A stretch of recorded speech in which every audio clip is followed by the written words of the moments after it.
this point, I'd like to introduce the last group of finalists. Coming to the stage now, representatives from Piqua Compassion Network. I would like to introduce Chloe Clark, Caleb, and the Executive Director, Rebecca.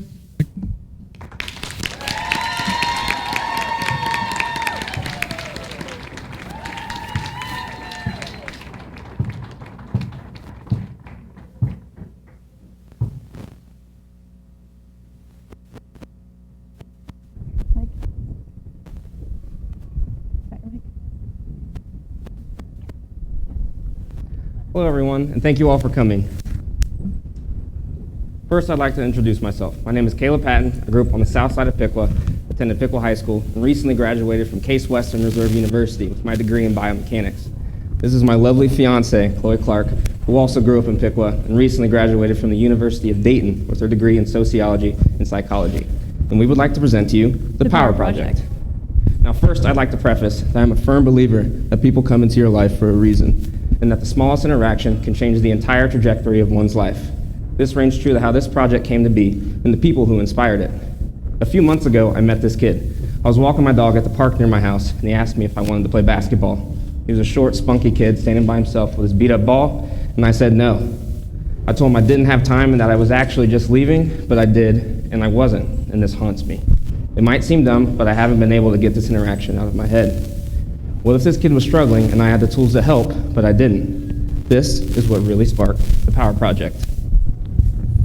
Imagine a building with everything under the same roof, a place that fosters creativity and growth, learning and relaxation, a place that is safe and consistent, inclusive and inviting, a place where you can go play basketball with friends or chill on the couch, play Nintendo Switch or read a really good book, a place to work on school projects or take a group fitness class, a place that conditions the mind and the body. Now imagine this place is in your backyard, the Moat Park Community Building to be specific. Using this place, we will create the Power Project. The Power Project will create a safe and inviting center for all teens that serves as an outlet, provides access to basic needs resources, and uses fitness and education to give our teens power over their physical, mental, and social health. We think our community needs this, and so do you. In 2017, Miami County Public Health surveyed nearly 400 individuals and public service providers and asked what additional resources and services are necessary to address youth needs. 3/4 of the respondents argued a need for a before or after school program, and over half of these respondents identified a need for supplemental extracurricular activities for the youth in our community. Next, respondents were asked to consider potential changes that could be made to empower the youth in our community. In almost every instance, over 80% of the respondents argued that the potential changes that are made on the board right there would be great. Implementing programs that empower youth to stay in school and achieve success, connecting caring individuals, caring professionals to at-risk youth, and providing community-based resources to help address youth needs. We believe that basic needs extend further than just your food, water, shelter ideal, and that in order to concern yourself with your future success, you cannot be concerned about just surviving now. Thus, by providing healthy snack options, personal hygiene kits, and other additional resources through Piqua Compassion Network, those who can't get them elsewhere will always get them here free of charge. Exercise is a natural antidote for stress. High levels of exercise optimize our ability to learn, pay attention, and stay alert, all while increasing the production of brain cells. Adding physical activity to our lives makes us more socially active and boosts our confidence. Now, to touch on our initial programs, our Fit Ed program will allow teens to exercise, all while educating them on anything from how the human body works to nutrition and healthy lifestyle choices. Our other program is Life 101, where teens will learn life knowledge tips and basic skills ranging from writing a check to changing a tire. Initially, the Power Project will function as an after-school program running on Monday, Wednesday, and Friday from 3 p.m. to 6 p.m. Next, an MOU was established with the City of Piqua, granting us a long-term lease agreement for our sole usage of the building.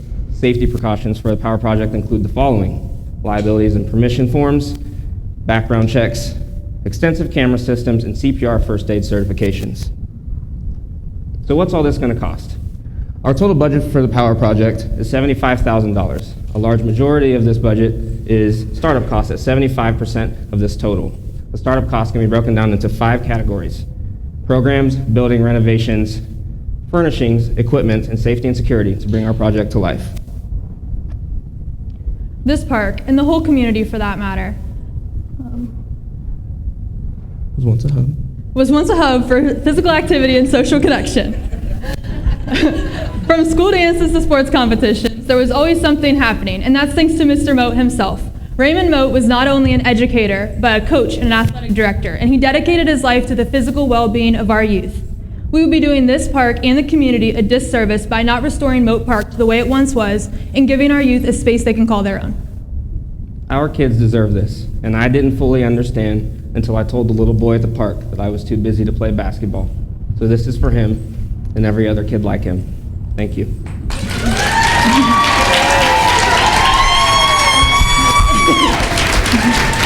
All right. All right, we will now pass it over to the judges for question and answer. How do you see the work proposed in your pitch expanding over time if the launch is successful?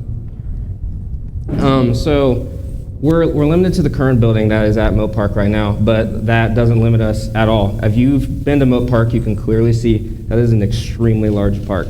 Not to mention that a lot of Upper Moat goes kind of unseen. It's not been used heavily for a long time, but it was used heavily a long time ago. There are plenty of options to possibly expand the building, to expand the programs, and expand our outreach. We start with teens and adolescents right now because we see that as the group that needs the highest need for what we see. However, youth can be addressed. It expands to possibly anything else. Yeah. Seniors, anything that you could possibly think of there. Thank you. You mentioned the private and public partnership with the city of Piqua Yes. and at least one local business. Yes. Can you please elaborate on the established partnerships and how they will shape the success of your project? Yeah, so our public-private partnership, for now, we've got a few things in the works, but as soon as we can fully pitch our idea and tell everybody about what we're telling you all now, it'll be a lot easier to get funding and support that way. But our public-private partnership for now is going to be Southtown Sports and Recreation, and then obviously we are through Piqua Compassion Network, so we have all of their connections as well. Quickly do you expect to be able to move forward with the work that needs to be done at Moat Park, and what is your proposed open date?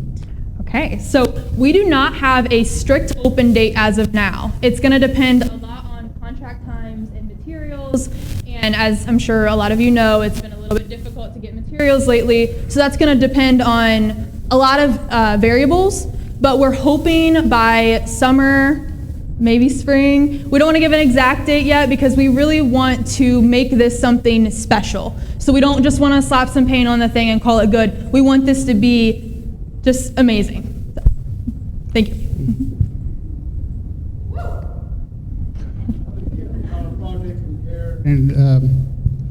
And how does it complement the work being done by other existing entities such as the Miami County YMCA? Yeah, so we hope to work in conjunction with the YMCA. We see that there is additional need. If you follow the statistics we mentioned, there is additional need in our community. So we want to work with the YMCA and the Lincoln Center and everybody else that's trying to solve the same problem that we see and work in conjunction with them to solve it together. Additionally, I'd like to add on to that they're separate entities, and while I love the YMCA, it's a great facility, and I think it does great things for getting kids active, and not just kids, but anybody who has a membership there. But to add on to that, we want the teens that come to our program, and hopefully the kids later on in the future, to be able to come here, and the thing is there's no money involved here. Everything is free of charge. They have access to healthy snack options, personal hygiene kits, and expanded resources that have already existed but aren't as talked about through Piqua Compassion Network. We want to get that out there so that is the prime difference between these two things. I think that they can mesh well, but overall they're not the same thing. Yeah. We're just trying to solve the same problem. All right, any other questions?